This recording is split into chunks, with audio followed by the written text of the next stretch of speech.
Hey, what's up YouTube? I just wanted to do a real quick semi-tutorial on how to remove the EVO9 transfer case. Well, this works for the EVO8 too, but the transfer case output shaft or input shaft, what do you want to call it? It's the output shaft.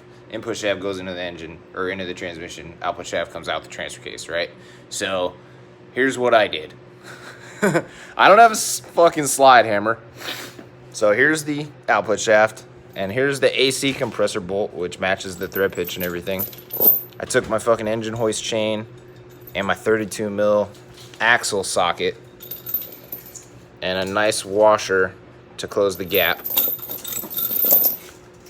And secure that bitch to a 10-pound dumbbell. And all I did was give it a good, you know, three or four good yanks, and that fucker came flying out. Obviously, if you have a slide hammer, that is the preferred method. I did not have a slide hammer, so this is what I went with, and it worked. I hope that you get some good ideas from this little tutorial. Alter it in any way that it fits your particular platform or project, and live long and prosper.